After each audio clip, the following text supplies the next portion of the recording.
Hello friends, நான் உங்கள் சுருராஜி பேசுகிறேன். இது சுருராஜியின் கதை சொல்லும் நேரம்.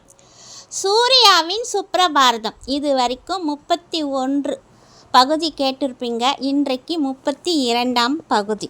சூர்யாவும் சுப்ரியாவும் திருமணமான நாள் முதல் இன்று தான் ஒருத்தருக்கொருத்தர் மனம் விட்டு பேச ஆரம்பித்தாங்க. சூர்யா சுப்ரியாவிடம், உன்னுடைய நன்மைக்காக தான் நான் உன்னை உன் அம்மா வீட்டுக்கு போக வேணான்னு சொன்னேன். மற்றபடி என்னுடைய மனசில் பழி வாங்குகிற எண்ணெல்லாம் எதுவும் கிடையாது. நீ தான் என்னை தப்பாக புரிஞ்சிட்ருக்க. நான் சுயநலவாதியாக இருந்திருந்தா இந்நேரம் நான் உங்ககிட்ட எப்படியெல்லாம் நடந்திருக்கலாம் தெரியுமா? ஆனால் எனக்கு உன் மனசை கஷ்டப்படுத்த விருப்பமே இல்லை. நீ சந்தோஷமாக இருக்கணும். ஏன்னா நான் உன்னை விரும்பி கல்யாணம் பண்ணிக்கிட்டேன். அதனால தான் உன் மனசு கஷ்டப்படக்கூடாதுன்றதுனால நான் உன்னை கொஞ்சம் விட்டு தான் கொடுத்து பொறுமையாக இருந்து வந்துட்டுருக்கேன் அப்படின்னு சூர்யா சொல்ல சொல்ல சுப்ரியா ஒன்றும் புரியாமல் அவனை நிமிர்ந்து பார்க்க ஆரம்பித்தான். என்ன அப்படி பார்க்குற? நான் உன்னை மட்டும்தான் உங்கள் வீட்டுக்கு போக வேணான்னு சொன்னேனே தவிர உன் பெற்றோர்களை வர சொல்லி அவங்க உன்னை பார்க்கலான்னு நான் சொல்லியும் கூட உன் வீட்டில் யாராவது வந்தாங்களா? யாருமே வரலையே. பெற்ற மகளை விட அவர்களின் பிடிவாதம் தான் அதிகமாக இருந்தது. ஆனால் அதே சமயத்தில் கொஞ்ச நாளில் உன் மேலே பாசம் ஏற்பட்டு உன்னை பார்க்க வந்த அந்த சமயத்தில் தான் நீ என்கிட்ட அடி வாங்க வேணும். அதை பார்த்ததும் உன் அப்பாவும் அம்மாவும் எப்படி துடிச்சு போயிருப்பாங்க. அவங்க துடிச்சதை நானே நேரில் பார்த்தேன். நீயும் அதை பார்த்துருப்ப. அதுக்கப்புறம் அதனால தானே அடிக்கடி அவங்களும் உன்னை பார்க்க வர்றாங்க. நீயும் அவங்க மேலே அப்படியே பாச மலையை கொட்டுற. ஆனால் உங்கள் 2 பேருக்கும் இடையில மாட்டிக்கிட்டு வீணாக போவது என்னவோ என்னுடைய வாழ்க்கை தான் என்றான் சூர்யா. உடனே சுப்ரியா, அப்படியெல்லாம் நீங்கள் சொல்கிறதுனால நான் நம்பிட மாட்டேன். உங்களுக்கு உண்மையிலே என் மேலே அக்கறை இருந்தால் அடிக்கடி நீங்கள் என்னை அடிக்க ஆரம்பிப்பீங்களா? நீங்கள் எப்போ பார்த்தாலும் என் மேலே கோவம் வந்ததுன்னா உடனே என்னை கை நீட்டி அடிக்க ஆரம்பிச்சிடுறீங்க. அது என் மனசை எவ்வளோ பாதிக்கணும் உங்களுக்கு நல்லா தெரிஞ்சும் கூட நீங்கள் அந்த தப்பை மறுபடியும் பண்ணிக்கிட்டு தானே வந்தீங்க. அதனால் நான் எந்த அளவுக்கு வேதனைப்பட்டிருப்பேன்னு உங்களுக்கும் நல்லாவே தெரிஞ்சிருக்கும். ஆனால் தெரிஞ்சும் கூட உங்கள் கோவத்தையும் ஆத்திரத்தையும் என் மேலே தானே நீங்கள் காட்டுறீங்க என்று மறுபடியும் சூர்யாவிடம் கேட்டாள் சுப்ரியா. உடனே சூர்யாவும், சுப்ரியா நீ நல்லா யோசிச்சு பாரு. நீ என்னை கல்யாணம் பண்ணிக்கிட்டு வீட்டுக்கு வந்த அன்னைக்கு நைட்லேருந்து தான் உனக்கும் எனக்கும் பிரச்சனை வர ஆரம்பிச்சது. அதுக்கு முக்கியமான காரணம் ரீனான்னு தான் நினைக்கிறேன். ரீனாவை வச்சு தான் நீ என்கிட்ட அடிக்கடி சண்டை போட்டுகிட்டே இருக்க. கல்யாணத்துக்கு முன்னாடியே ரீனாவை பற்றி நான் உங்ககிட்ட சொல்லிடணும்னு எவ்வளவோ முயற்சி பண்ணேன். நீயே என்னை பார்க்கவும் இல்லை, என்கிட்ட பேசவும் இல்லை. என் அக்கா கிட்டே சொன்ன போதெல்லாம் இப்போதைக்கு சுப்ரியா கிட்டே எதுவும் சொல்ல வேண்டாம் சூர்யா, கல்யாணம் நல்லபடியாக முடியட்டும் தான் சொன்னாங்க. அதையும் மீறி நான் உங்ககிட்ட சொல்கிறதுக்கு எவ்வளவோ முயற்சி பண்ணேன் சுப்ரியா. ஆனால் என்னால் முடியல. அதனால தான் என்னவோ தெரியல அடிக்கடி ரீனா விஷயமாகவே உனக்கும் எனக்கும் சண்டை ஏற்படுது. நீ ரீனாவை என் கூட சம்மந்தப்படுத்தி பேசுகிறத என்னால் தாங்க முடியல. அது எனக்கு சுத்தமாக பிடிக்கல.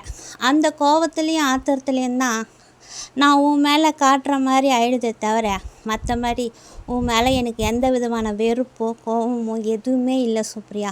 நீ தான் என்னை புரிஞ்சிக்க மாட்டேன்ற. நீ என்கிட்ட இந்த மாதிரி உன் மனசில் இருக்கிற கேள்வியெல்லாம் கேட்டேன்னா நான் உனக்கு விளக்கமாக சொல்லுவேன். ஆனால் எதுவாக இருந்தாலும் நீ மனசுக்குள்ளேயே போட்டுக்கிறியே தவிர என்கிட்ட நீ எதையுமே கேட்க மாட்டேன்ற. அப்படியே கேட்டாலும் அந்த ரீனாவை தவிர வேறு எதையை பற்றியும் உனக்கு என்கிட்ட கேட்கணுன்னு தோணலை. உனக்கு மனசில் ஏதாவது இருந்தால் இப்போ கேளு. ரீனாவை பற்றின கவலை உனக்கு வேணாம். ரீனா உண்மையிலே சொல்கிறேன், எனக்கு அவள் ஒரு நல்ல ஃப்ரெண்டு தான். அவளுக்கு ஒரு நல்ல வாழ்க்கையை அமைச்சு கொடுக்கணுமே தான் நானும் அவள் விஷயத்தில் ரொம்ப பொறுமையாக இருக்கிறேன். ரீனா, எனக்கு தெரிஞ்சு உங்ககிட்ட என்ன பேசுகிறா, என்ன சொல்கிறா, எனக்கு ஒன்றுமே புரிய மாட்டேங்குது. நீயும் அதை பற்றி என்கிட்ட எதையுமே சொல்ல மாட்டேன்ற. இப்படி நீ எதுவுமே சொல்லாமல் இருந்தால் எனக்கு என்ன தெரியும் சொல்லு. ஆனால் அந்த சமயத்தில் நீ என்கிட்ட நடந்துக்கிறத பொறுத்து தான் நான் என் கோவத்தை உன் மேலே காட்ட வேண்டியிருக்கு. நீ அதை கொஞ்சம் புரிஞ்சுக்க சுப்ரியா. உன் மனசில் இருக்கிறத என்கிட்ட வெளிப்படையாக பேசினால்தானே என்னாலையும் உன்கிட்ட வெளிப்படையாக பேச முடியும். இப்போது நான் தான் பேசிக்கிட்டே இருக்கிறேன், நீ கேட்டுக்கிட்டு தான் இருக்கியே தவிர மறுபடியும் ரீனாவை பற்றி தான் நீ ஆரம்பிப்பியே தவிர வேறு எதையும் நீ பேச மாட்டேன். அது எனக்கு நல்லாவே தெரியும். வேறு என்ன உங்ககிட்ட பேசுகிறதுனும் எனக்கு புரியல சுப்ரியா என்று சொன்னான் சூர்யா. அதன் பிறகு சுப்ரியா எதுவுமே பேசலை. அமைதியாக எழுந்து சோபாவின் மேல் சென்று படுத்து கொண்டாள். சூர்யா சொல்வதும் முற்றிலும் உண்மைதான். இப்போது என்னோட அப்பாவும் அம்மாவும் என் மீது அளவு கடந்த பாசத்தை தான் செலுத்துகிறாங்க. எனக்கும் அவங்க மேலே இருந்த கோபம் கொஞ்சம் குறைஞ்சாலும் சூர்யாவின் மேல் உள்ள கோபம் குறையவே இல்லை. ஆனால் என்னன்னே தெரியல, எதுவும் சொல்லவும் புரியல. எவ்வளோ பெரிய பிரச்சனைகளை நடந்தாலும் இவர் என்னை அடித்தாலும் எனக்கு இவரை விட்டு செல்லவும் மனசே வரலை.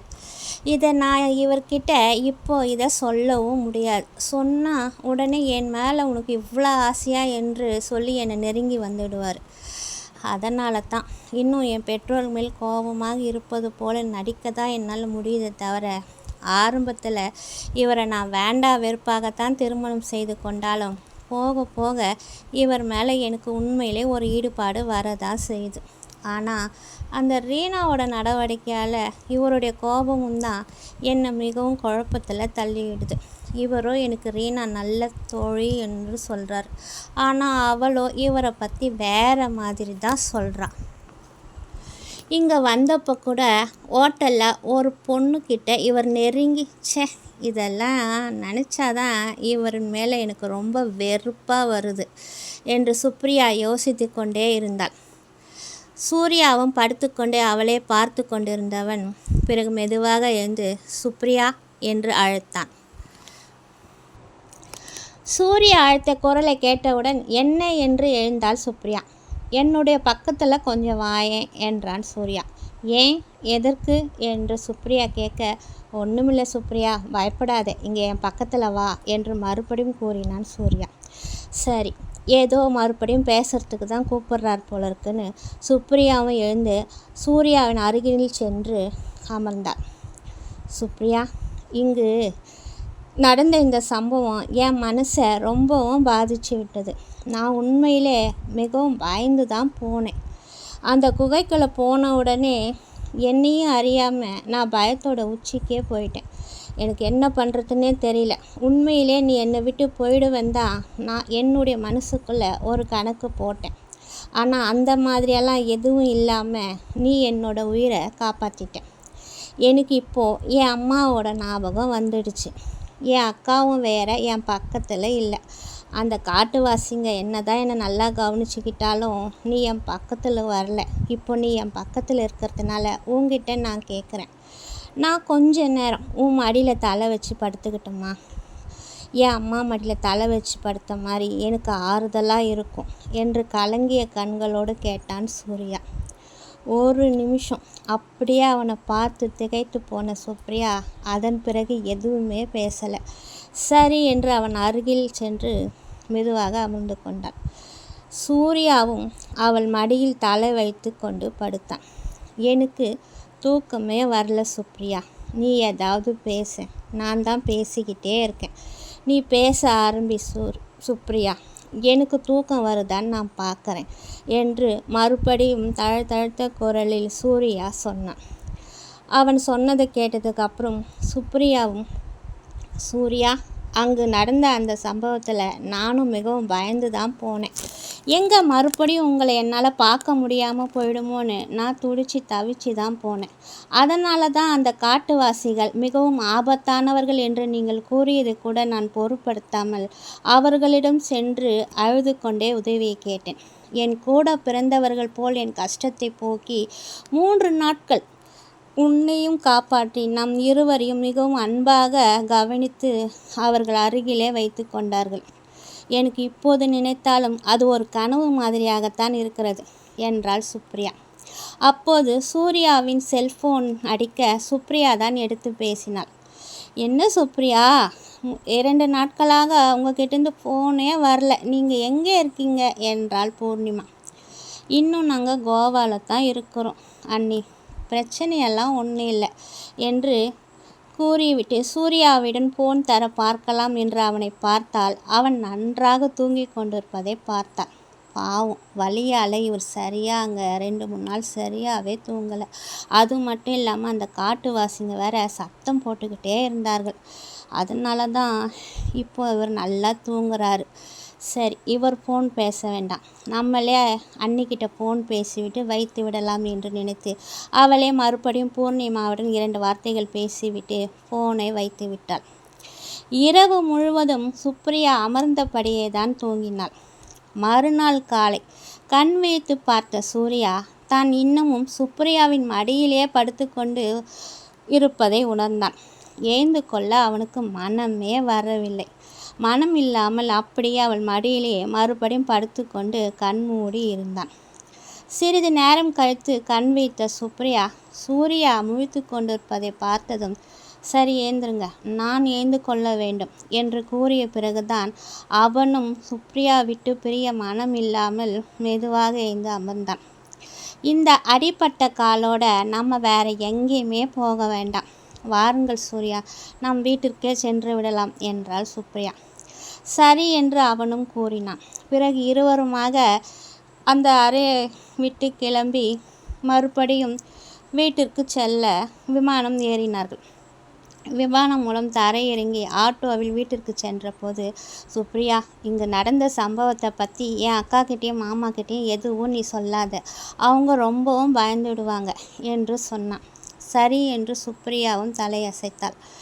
வீட்டிற்குள் சென்றவுடன் அவர்கள் இருவரையும் பார்த்தவுடன் பூர்ணிமா, என்ன இவ்வளோ சீக்கிரமாக திரும்பி வந்துட்டீங்க, இன்னும் ஒரு 2-3 நாள் கோவாலே இருந்துட்டு வந்திருக்கலாம் இல்லையா என்று கேட்டாள். இல்லை அண்ணி, வீட்டுக்கு வரணும்னு தோணுச்சு, அதனால தான் நாங்கள் கிளம்பி வந்துட்டோம் என்று சுப்ரியா தான் பதில் கூறினாள். சூர்யா மெதுவாக நடந்து வருவதை பார்த்தவுடன் அவன் காலில் அடிபட்டு இருந்ததை கவனித்த பூர்ணிமா, ஐயோ என்ன இது, காலில் என்ன அடிபட்டு கட்டு போட்டிருக்கு, என்னாச்சு சூர்யா என்று பதட்டமாக கேட்டாள். ஒன்றும் இல்லைக்கா, கீழே வீழ்ந்துட்டேன், லேசான காயம்தான் என்று சூர்யா கூறினான். அனிமுன் போயிட்டு காலில் அடிபட்டு வந்த முதல் ஆள் நீ அதாண்டா இருப்ப என்று கேட்டு பூர்ணிமா சிரிக்க, பூபதியும் சூர்யாவின் காலை பார்த்துவிட்டு, என்ன மாப்பிள்ளை, கீழே வீழ்ந்ததில் அடிபட்டுச்சா, இல்லை கோவாவில் உன்னை வேற ஒரு பொண்ணுக்கிட்ட சுப்ரியா நெருங்கி பார்த்ததுனால கோவத்தில் உன்னை கட்டை எடுத்து காலை உடச்சிட்டாளா என்று கேட்டு பூபதியும் சிரிக்க, சூர்யாவும் சுப்ரியாவும் உடனே ஒருவருக்கொருவர் பார்த்து கொண்டே மாயாவை நினைத்து கொண்டு சிரிக்க ஆரம்பித்தார்கள். ஓகே ஃப்ரெண்ட்ஸ், இத்துடன் என்னுடைய 32ஆம் பாகம் முடிவடைந்தது.